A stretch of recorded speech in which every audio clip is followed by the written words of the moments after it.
What I will say is that Niemann has certainly become a lot better at chess the last couple of years. Even though like it's a matchup I certainly didn't want, it's going to be interesting from a pure chess perspective to see what he can do. Let's say you win. Well, I will win. So Okay. When on my you Instagram win. post, you say change the word if to when. So that's just, you should follow my Instagram closer. Okay. It'll inspire you. They called it a rivalry. The ever-confident chess prodigy versus the GOAT. But they also said, you come for the king, you best not miss. And look at Magnus. Yeah. Take this pawn. It's not relevant here. He might even take, I was going to say, he might even take the exchange right now. I thought he might play rook takes c6 first, but the idea is sort of the same. Knight takes g7 and bishop f6 are threats on the board, everybody. Hans has less than 15 seconds. This is a one-sided game, as dominant as any we have seen in the first three. Magnus Carlsen is bringing the pain and bringing the house over here. I think he could just take on g7 with his knight, but you do want to calculate. You just don't want to give away your pieces when you're up 2.5 minutes. So for Magnus Carlsen, he's in a dominant position. He's leading by 1 point, about to make that 2. But look at him, knight f6 with a fork, and if you take it, bishop takes, and the king is smothered in the corner. That's just a checkmate. Well, queen h5 is coming next. We have more checkmate threats. Rook takes c6 might just be adding insult to injury. No, he doesn't even want it. I mean, that was a free piece. He'll probably take it after bishop takes f6 check. Hans made that move with 0.7 seconds. Rook takes c6. Hans not going to resign. I think that from a match strategy point of view, are we already thinking, all right, this isn't going well? Is it the psychology you and I talk about of let me work out the nerves? Or is it like, I'm already thinking about getting seconds off the clock because I actually like my chances in faster time controls against Magnus? Oh, I think it's quite clear that Hans's best chances are in the quicker time controls, but let's not forget that Magnus Carlsen is no slouch in bullet chess. So no matter what time control, it's going to be a problem. Magnus Carlsen wins by resignation. We have our first 2-game lead of the match. The Black King, it's not the safest square for it. You would hope that there are more pawns safeguarding it, but with some weak light squares, there could be some checks against it, and if you can't parry them off, that will give white drawing chances. But that's why Magnus, he presses forward, pawn to f5. Hans really is barely getting his moves off. 0.4 seconds when he made that last move, and the white queen is in, but unfortunately for Hans, that the black queen is centralized. I mean, look at this, Danny. E3 happens, C3 will be loose, and maybe queen f4, queen f2. Oh, it's happening. It's happening. The queen comes in, the e-pawn will run. There is no perpetual. Ooh, Magnus wants more. He's going to take pawns with check and make sure that he works it with no diggity here. He might even get the queens off the board before he advances e2. No, now queen f5 check was easier, but 2 queens will get the job done. Magnus Carlsen has a 3-game lead.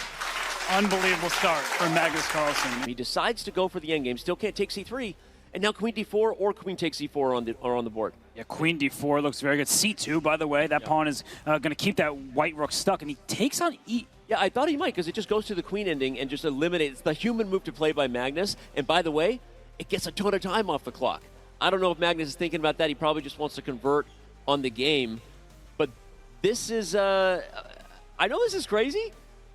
This could suddenly now be the last 5-minute game. This game could go for 3 more minutes. It possibly can, but queen g5 check is available to white next move, so Magnus does need to be careful. You can't just play for a win and not anticipate what your opponent has in store for you. King f7, great retreat, and with just a few seconds on the clock, this is how drawn endgames are won. And for Magnus, he needs to use the clock as his best friend, but you can't just play for the clock purely, because then you may allow Hans to escape right away. Completely agree. And again, no evidence of that. We don't know what's inside Magnus's head in terms of why he chose to go for the end game. That's going to take a while to convert.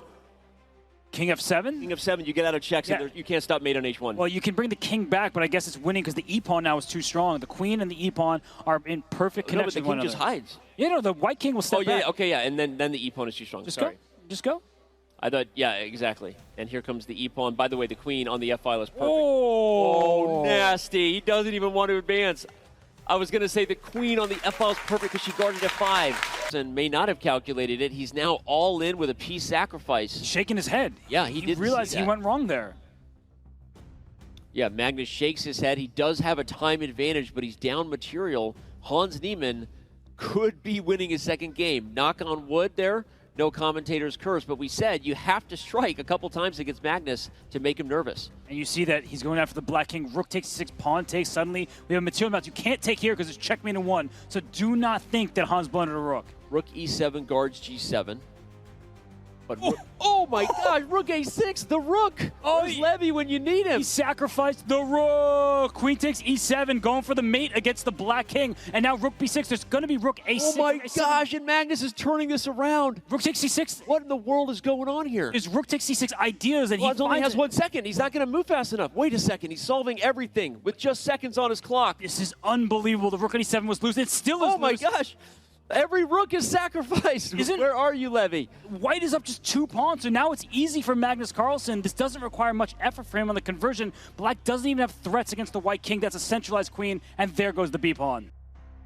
Black has to be super careful here. The rooks come off, should be held, but if you're not careful and that rook moves from f7, that knight and rook could actually form a mating net against the black king quicker than you might think.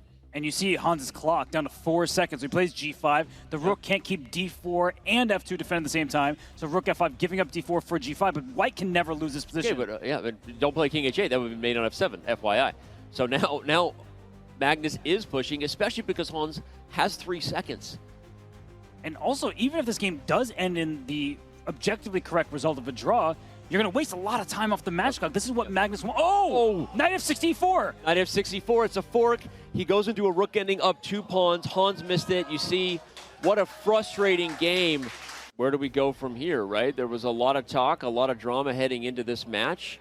In the end, the chess on the board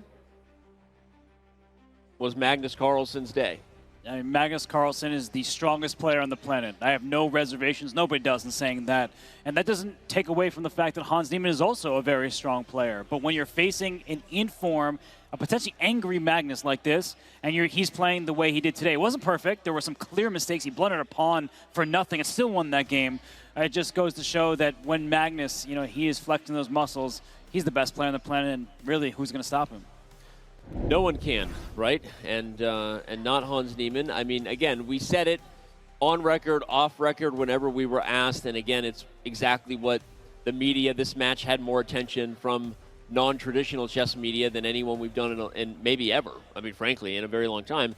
And when you get asked the question, like, who's the favorite, who's going to win, you try to find new ways to say it for it to sound politically correct and not just like bias. But the obvious answer is that Magnus Carlsen is the favorite in every chess match that he plays. Yeah, it's not disrespectful to say that. I think with all the tension and all the media and the fireworks between these two, it seems like that. But objectively speaking, when you have the #1 rated player playing someone that he outrates by about 100 points in classical chess, and even more in blitz chess, at least in terms of over-the-board ratings, then it's clear that Magnus is the heavy favorite. That's not a disrespectful statement. And I think that between these two, of course, there is a ton of bad blood. I don't think that's ever going to go away.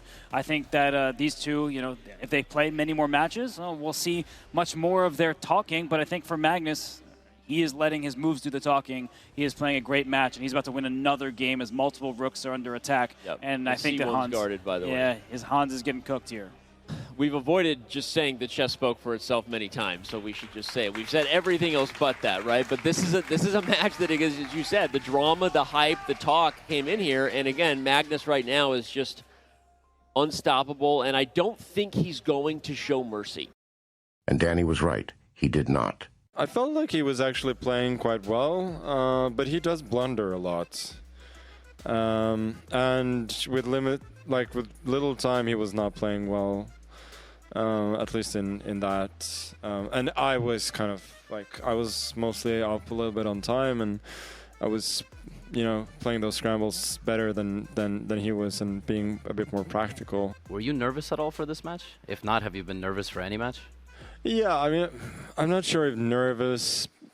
Yeah, I was a little bit nervous, definitely more tense than usual. I mean, it's something I really wanted to get over with, but yeah, definitely a bit more than usual.